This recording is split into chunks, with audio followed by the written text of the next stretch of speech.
Hello and welcome back to the Not the Old Firm YouTube channel. My name is Ben Banks and we're not joined by James Black today. We've got a new person in for the League Cup. We've got Jordan Carlisle with us. Jordan, how are you? Ben, not too bad, thanks. Good to be on. Good to have the Not the Old Firm YouTube debut. I know. Huge Only dreams are made of, so they say. I know James says awesome. that every time he's on. But today we're going to look at the League Cup group stage fixtures, an action-packed week of Scottish football. We've got the Scottish games. We've got Northern Ireland games for one of our panellists as well to look at, perhaps. We've also got exclusive interviews on the Friday as well. Lewis Spence's interview, former Dundee and Ross County player, that'll be as well. And we'll have previews to this, instant reaction to Scotland games. We'll have transfer deadline type stuff up as well during the week. It's all happening. But first of all, it's the League Cup preview. Lots of fixtures going on this week, and we'll have a glimpse through them, and we'll hear from different SPFL managers as well throughout the video. Group A will start in alphabetical order. The groups, East Fife, Cowden, Bayview is the first one. Jordan, I know you're a big East Fife fanatic. What can you tell us about the Bayview side? Huge. I'm not sure that's what I might be able to provide insight on at this point. I'll let you continue on with the fixtures, I think. Fair enough. Hearts v Inverness is actually the one we will go and speak on about a bit. Hearts obviously the first competitive game since their relegation from the Premiership. Watched them on Friday, a full-strength Hearts team by the looks of it, played a sort of half-weakened Partick Thistle team, albeit only in a friendly, but they won 2-0. From a couple of people as well that I spoke to at the game, they were fairly okay Hearts, but perhaps not as impressive as they has been in other friendlies. What did you make of them? Yeah, I think it was an interesting one because they lined up with a strong team. Thistle were obviously very weakened. They played a couple of games or a couple of days before, so it was very much second string Jags against a pretty strong Hearts team, and they had probably three real clear-cut chances in the first 15 minutes. Didn't score, and then Thistle grew into the game a wee bit, got a bit of confidence. The two goals in the second half were brilliant. Nice link-up play for Jamie Walker's first one, and then Andy Irving was lovely. It's been obviously doing the rounds a wee bit on social media. Lovely feet, great finish from outside the box. But I think it was an entertaining game in the first half, and I think Robbie Needson sort of said afterwards that Gordon saved the penalty.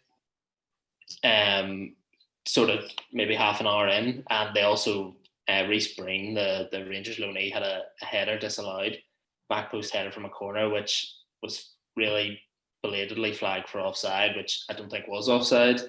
So they did get away with it a little bit, and sort of speaking to him after the game, he said, yeah, well, if Gordon doesn't make the save, it could have been different, yeah, but also if we score at the start, it could be different. That's true, the game would have been put to bed, but I think it'd be slightly concerned about the fact that a second string Thistle team created a couple of clear openings in the game, and then obviously a few new guys playing, a bit of a mixture of experience as well. Halliday went off early doors, and I think he said that he's going to be used sort of a little bit across this League Cup campaign, and obviously the main aim for them is getting back to the Championship, or back to the Premiership. That's the league stuff is obviously key, and they may use this as something as a warm up. But Popescu, I thought he'd just come out of quarantine. He'd been isolating for 2 weeks, and he came and played, but he looked a little bit cumbersome to me on the ball at the back.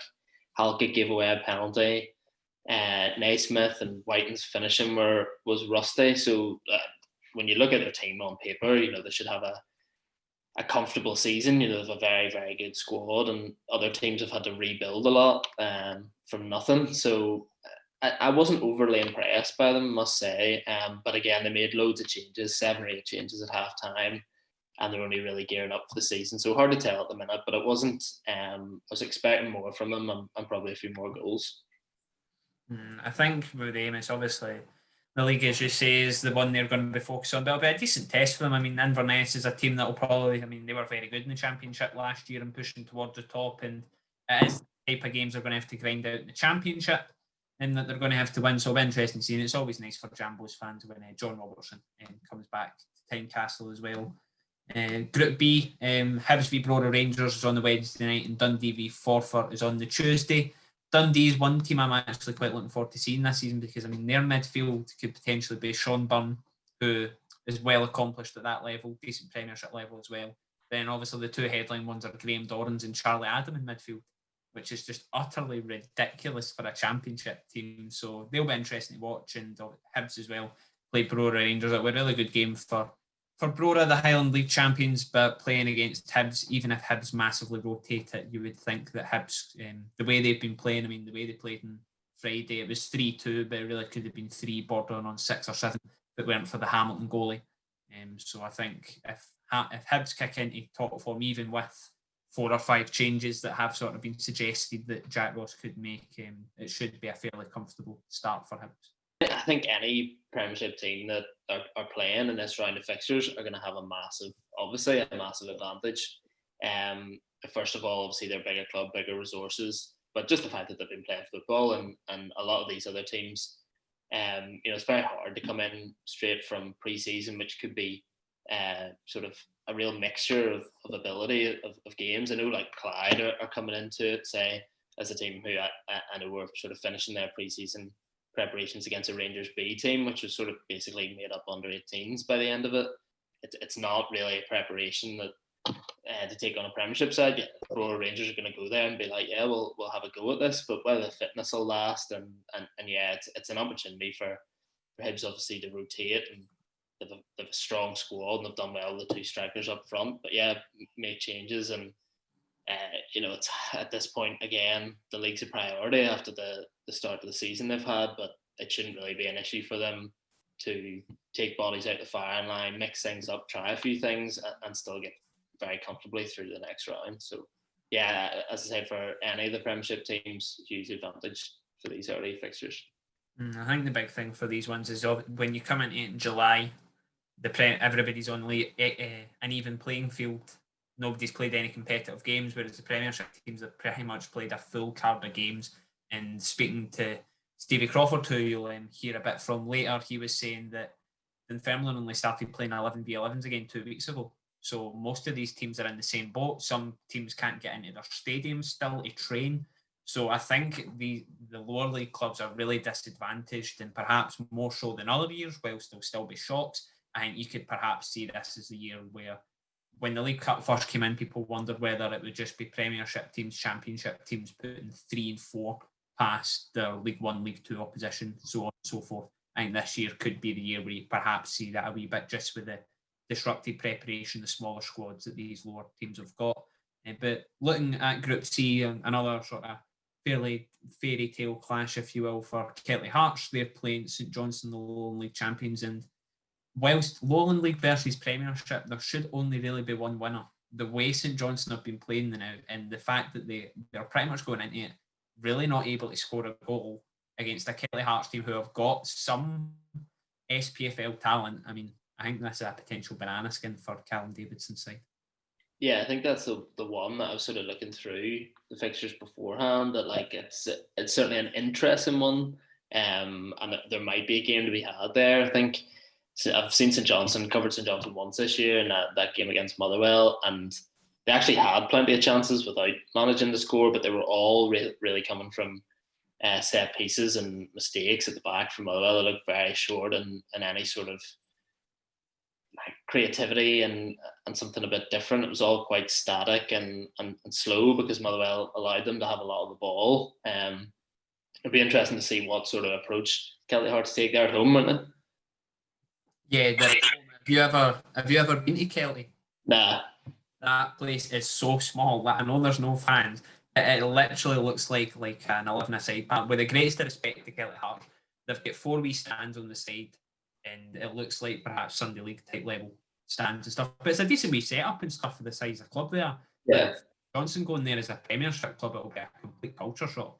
Yeah, but it's whether it's how they come out the blocks and whether they're because obviously St Johnstone's been short on goals, so maybe you do sit in and let them play around you because they're probably not going to come break through the lines and maybe try and hit them in the counter. It depends how they're going to set up or whether they want to go all guns blazing and try and cause an upset early doors. But I think that's probably one of the more interesting ties coming up. They brought Greg Bryson in as well, which was an interesting signing after the sort of weird nature of his Aberdeen stay and the injuries and playing at the start of this year, and then suddenly being gone, on mutual consent. But I don't think he's really been up to speed and stuff yet. So it'll be interesting to see if he gets a game here to try and get some minutes and stuff in his legs. But that's probably the one to look out for as a potential upset. Looking at the other game in that group, Brecon versus Dundee United. Dundee United probably in need of a win. Just with their form of late, it's not been great. Mickey Mellon, I think, as a few people said, perhaps the honeymoon period is over. I quite like Mickey Mellon, the way he speaks. I think he has been fairly decent starting at Dundee United, but 2-1 defeat against Livingston was a cause for concern for some of their fans. And whilst 2-1 at home perhaps doesn't read as bad, they only had one shot on target. Livingston had 56% possession, completely dominated at home, and were perhaps lucky to get away with a 2-1 defeat. And it was almost very nearly a 1-1 draw. Livingston not scoring at sort of the 90th minute. So in need of a pick up, Dundee United against a Brecon team who were pretty much comfortably the worst team in the SPFL last season, sort of saved, if you will, by the end of season curtailment in the lack of League 2 playoffs.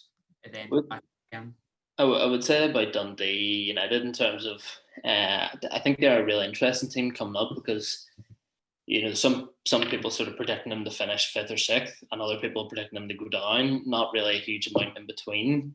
And I think Shankland's obviously a massive part of that. There's been chat of them going to Burnley, but I don't think that's going to happen. And it's just interesting. I covered them once last year, and obviously that was under Nielsen against Partick Thistle, though. And I just thought they had a team of like decent players who were like relatively well organised, but a striker who was just head and shoulders above everyone else at that level. I think they won 4-1 or as a late sort of consolation goal from Thistle, but Shankland scored a perfect hat-trick. And everyone else, but Thistle had a good portion of the game, and they were right down the bottom of the championship. So there's definitely areas of that squad that are relatively weak, and in terms of sorting out how they're going to go in the Premiership, it was never going to be easy. I don't think an automatic transition. Obviously he's back fit now and scoring a few goals, but probably not panic stations for them yet. But I think it was always going to be difficult, to work out getting back to that level. Group D then, Stirling Albion versus Arbroath. It's going to be an interesting one at the Fourth Bank, I think. Thankfully, I think Stirling Albion had a couple of issues with their stadium ahead of these games, but speaking to people at the club, thankfully that's all sorted now.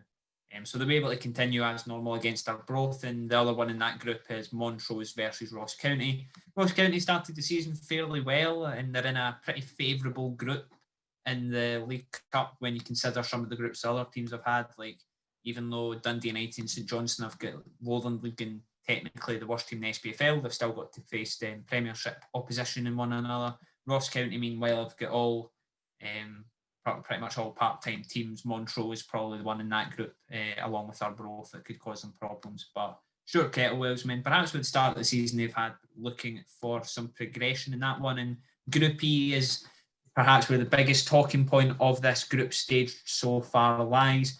Fixtures in that one: Falkirk versus Kilmarnock and Dumbarton versus Dunfermline. We heard from Falkirk co-boss David McCracken ahead of the game. Obviously, there's a bit of doubt about it now, but speaking on the Thursday prior to the game, and Kilmarnock's 6 positive tests prior to the Falkirk Stadium meeting, McCracken was looking forward to this one. I think you said it there. As an extension of pre-season, obviously Kilmarnock have been in for a number of weeks before us now, and they've got a few more games under their belt as well. So exactly, competitive games, as Lee says. So they're going to be ahead of us in terms of that. But it's up to us to still push on with where we've come from in terms of the pre-season games we've had, and trying to implement that in a competitive environment. So it'll be a tough game, no doubt. Kilmarnock have got a good squad, and they will have aspirations to do really well in the cup, I'm pretty sure. But for us, it'll be a good test for the players, good test for us as well. But you would never say we'd get into a game thinking that there's no meaning to it. Well, obviously, since McCracken has been speaking about this game, Kilmarnock's first fixture before these games in the Premiership against Mull has been postponed. As we record this, it hasn't been, the game against Falkirk hasn't been postponed yet. However, given the time we'll probably put this out, there is a very good chance that the game will have been called, including Kilmarnock's next game in this group against Dunfermline next Tuesday, I believe. So they've got 2 fixtures, and there's also talk of forfeits being handed out for the Premiership game against Mull and the 2 League Cup games, unless they field an under-19s team. But I think Falkirk they've ploughed so much money, and this goes for Dunfermline as well, who we'll hear from shortly, but they've ploughed so much money into testing for a League One club, and for this game to be called, even though they'll have 3 points, it'll be a bit frustrating for them, given that 6 months now, 7 months without football, and to have this sort of disrupt, it must be frustrating for them. Yeah, I think it's a bit of a non-event, isn't it? If you're building up to something, and that's when you get your concrete date that the season's going to start, and then you have him in hand beforehand, and you don't really know. Yeah, it's a difficult one. That Falkirk are a big club, obviously, and I saw that they're talking about bringing the academy back, and there's plenty of investment and stuff going around at the club. So yeah, they're obviously trying to have a positive. To emerge positively from all this, and that's a bit of a setback. But I mean, it's only going to be temporary, isn't it, for a matter of days before they get back into action. Then you would think after that, and if they get 3 points on the board, then it certainly helps them progress from the group if that's the way it's going to work out. I think looking at Kilmarnock, I mean, they've been looking fairly decent. You've watched them. Nicky Kabamba in form. He missed his DR Congo call-up, I'm assuming, just with the isolation, the full squad. It's actually been quite unclear, really. We will try to work this out, whether it's Alex Dyer and the full coaching staff, whether it is the full first team squad as a whole that are in isolation, but certainly lots of disruption for them, and it'll be a real kick in the teeth for them, because with how well they've been playing, even though they're in a difficult group with 2 full-time teams in Dumbarton, I mean, they'd have fancied their chances to perhaps go on a wee run in this cup. But I mean, if they get 2 defeats off the back of this, despite the fact they could come back and win 2 games and still progress, it will be a real disappointment for them. Yeah, I think I was actually really impressed with them at St Mirren last weekend. I just thought that it wasn't like a stunning performance in any way, but I just thought they were very much in control throughout the game for an away game. And I think Callum Waters did really well at left back, and Shabola was, I thought, the best player in midfield. He just looks, he's obviously had that education at Aston Villa, and he just looks like he has a lot more time in the ball than a lot of other players in the game. And big, powerful guy who's sort of connecting the defence and the attacks. He did really well. And Kabamba, the fact that he only really had 1 chance in the game, and he tucked it away. And I just thought they had a good balance of, they've obviously experienced guys at the back, and people who can defend, and Broadfoot and Findlay, and then Burke on the right wing, who created the goal with a lovely piece of play down the right. But you know, he's an experienced player, and he can sort of guide some of the younger guys through it. I thought they looked impressive, and Alex Dyer was very impressive in the way he spoke about his team after the game. Just seems like a guy who doesn't get too carried away by anything, if it's good or if it's bad. And was just very calm on the touchline. I think he just set his team up with a plan, and was pretty happy that they would carry that out when they went out there. And yeah, pleased after the game, but not overconfident. And yeah, I don't think anyone there saw it coming. Obviously, we were all trying to get quotes and all from him after the game, and then it comes out a couple of days later that the whole squad's in isolation. So it's a bit of a shock to the system, but probably something that is going to be happening a few times over the course of the season. And it may set them, or it surely will sort of set them back and lose a bit of momentum for them. But certainly they were looking good before this, and we'll just see how long it takes, or how many games they miss because of it. And the other game in this group, it's Dumbarton versus Dunfermline. Dumbarton, a real good one for Jim Duffy. I suppose also had a few health issues as well, and thankfully he's all feeling well now after sort of that wee scare. And before this game as well, we heard from Pars boss Stevie Crawford ahead of the game. His team's been out of action for a wee while now, and he just can't wait to get back to playing. It's testing times, Douglas. Even this morning after training, you know, the protocols that we've got to face in terms of, I think there's, you know, we're talking about doing team lines electronically at the moment because you can't physically hand them over to the referee. So it's just wee things like that you know we're facing that's different. We've got to make sure we're on top of. So a lot of things that people haven't seen that the coaching staff and the players and management are having to deal with. But in terms of the boys looking forward to a first competitive game, very much so. Group F as well, we've still got plenty more action to cover, just so much going on. Albion Rovers versus Ayr United at Clifton Hill. Really interesting one. We obviously had an interview on our site with new Ayr United goalie Viljami Sensalo. Apologies if I have just completely ruined it.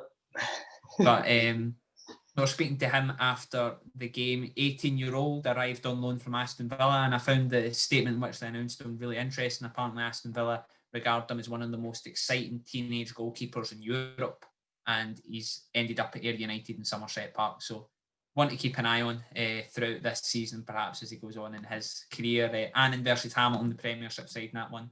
Hamilton have had a few scary occasions at Annan in the past. Obviously, they took a bit of a heavy thumping in this cup competition in recent years, so they'll be looking to not cause a repeat of that at Galabank. And I'm pretty sure, given, even though Hamilton, I mean, you could argue smallest team in the Premiership, they shouldn't have a problem going to League Two opposition. Group G, Morton versus Queen of the South. We'll have coverage of that on the Not the Old Firm website. As David Hopkins' men return to Capello against Queen of the South, who, big summer for them. I mean, it looked quite bleak at the start in terms of transfers and things like that, but Lyndon Dykes' transfer to QPR bagging them a 6-figure fee, and they've been able to completely overhaul their squad and get a lot of new players in the door ahead of this one against Morton, who've enjoyed a fairly decent summer as well, a few new signings in there, so it'll be interesting to see how they get on. And in Group G as well, probably one of the bigger fixtures of this round, St Mirren versus Partick Thistle, which I'm looking forward to taking in on Wednesday. Seen St Mirren and Partick Thistle a couple of times now. I mean, this is probably the one for me. I know we spoke about St Johnstone, Kelty Hearts being a banana skin. For me, this is the biggest banana skin of all. Partick Thistle, when I watched them, looked well equipped to deal with the Championship. Perhaps if the season hadn't been curtailed, they would still be a Championship, but that's a debate for another time. Whereas St Mirren, just with everything that's been going on, their injuries, suspensions, losing Kyle McGuinness, club captain, in what sounds like circumstances they aren't too happy with. It's not going very well for the buddies, and if Partick Thistle can start well in that game, it'd be really interesting to see what the actual final result is. Yeah, obviously you saw Thistle a couple of days before me, and with a stronger team than they put out at Firhill for the Hearts game, but I was impressed still by that second string that they put out, and Mohamed Niang in midfield I thought was excellent. All of us sort of watching were impressed by him. I think he's only 20, but he was sort of basically had a job to man mark Stephen Naismith throughout the game, and he really snapped into a few tackles and really didn't give him much in terms of space. I thought he was very good, and Blair Lyons looked sort of lively on the wing, and I think Zach Ruddens had plenty of injury problems. He got maybe 20 minutes at the end, which is positive for Ian McCall. And yeah, St Mirren are probably not really at the other end of the spectrum, because Partick Thistle have had a very bad couple of seasons where nothing really seems to go right. You know, they make good signings and it looks at, this will be the guy who turns it around, this will be the guy who turns it around, but it's just been a continued slide. And you think maybe hopefully that that'll change this year. But for St Mirren, obviously, yeah, some of it's been out of their control, some of it's been controversial, and they've been knocked out of their stride. I think they had a great first game of the season, and James covered it and thought, look, this team actually really solid defensively. Obika can get you a few goals and actually do well, and it's sort of derailed since then. But against Kilmarnock, while Kilmarnock were impressive, St Mirren really struggled, and they didn't create much in terms of chances. And I just thought that they lacked a bit of spark in the middle. Obviously, they're missing McGuinness through injury, and now he's actually leaving. But guys like Dermis, who are maybe in that team to be playmakers, were struggling to make chances. And it's a sort of game that they're probably going into thinking, they've actually got decent players. Like, this will sort of could cause an upset here if we're not really on it, and that could pile the pressure on a little bit more. But yeah, probably agree with you. The Kelty Hearts game and then this one as like a football spectacle could be sort of the best game to look at. And finally, in Group H, Edinburgh City versus Livingston. the complete bizarre nature of this League Cup North and South section means Edinburgh, Hibs and Hearts aren't all in the same sections. Completely bizarre to me. But they take on Premiership Livingston, and Livingston have started to hit a wee run of form. They play well against sort of part-time teams, and in this wee run of fixtures, they could then be on 3 or 4 game winning run, and then you're looking up the table. But I think they're in the top 6 now after their win against Dundee United, and it's brought Josh Mullen back to the club, which I know fans of the club are really excited about. He made a big impression in their ascent up to the Premiership before he went to Ross County, and 2 good years there as well. And perhaps a few other Premiership teams might have been looking at him given his form there and how impressive he has been during a spell in Dingwall. But he's back in Livingston, and I'm sure they'll be happy about that, along with, we've mentioned him a few times now, the signing of J. Emmanuel Thomas, former Arsenal trainee. If they can get him firing, the postman on the right swinging the ball in, who knows, Livy might just start pushing towards that top 6 position permanently. And in the final game, Airdrie versus Alloa in North Lanarkshire. So that's us. That's all the games that are taking place for this card of fixtures. We hope you have enjoyed. Just quickly, Jordan, just to completely put you on the spot, there has been a team that has won the League Cup for the past 3 seasons, as we are not the Old Firm and we cover teams that are outside of Glasgow, not including Partick Thistle and Queen's Park. Who would you say out of the sort of other 40 teams in the SPFL has got a potential chance of clinching the cup this year? Well, you have really put me on the spot there. I think just based on the start of the season and the sort of squad that they've put together so far, probably Hibs have the best chance outside of the Old Firm. I don't know. I want to put my head in the line and sort of say Aberdeen, because they always seem to make these latter stages through crook or by teeth or whatever the saying is. By crook. There we go. Got the saying as well. Only been sports writing for 3 years and I've learned the video. There we go. But no, I think Hibs for me are sort of, if anybody's going to do anything outside of the top 2 in Scotland this year, I think it'll be Hibs. Whether that's the Scottish Cup ×2, League Cup. I mean, talks of splitting the top 2, but I think that's just a step too far for them. But I think if anybody is going to do anything, it'll be them. And it'll be an interesting one, I suppose, as well. We'll not mention him in this video, but Mull as well. Usually playing in the League Cup group stages, and this year they've not got them. So it'll actually be interesting to see how that sort of affects their season and their run in the League Cup, because they're usually having to play 3 or 4 extra games, and they've substituted them for ties in Europe. So it'll be interesting to see how they deal with that. And Aberdeen very much used to playing in Europe every season, so they'll be well equipped to going straight into the last 16. But that is all we've got time for. Thanks again for watching. We've got plenty of content coming up. We'll have looking back on these fixtures. We've got games at the weekend to come as well. We've got Scotland's game against Israel, potential chance to book a place into a game that could seal Scotland's return to a major tournament for the first time since I was born. Well, before I was born, actually, in 1998. So we'll be previewing that one. We'll have instant reaction to either the sheer elation or the sheer heartbreak that Scotland face on the Thursday night. We're looking at some signings as well that have came in over the deadline day. It's deadline days we record this, and they're still comings and going, so that'll be later this week. And as we've already said as well, Lewis Spence interview on the Friday. But that's all to come, and until next time, take it easy.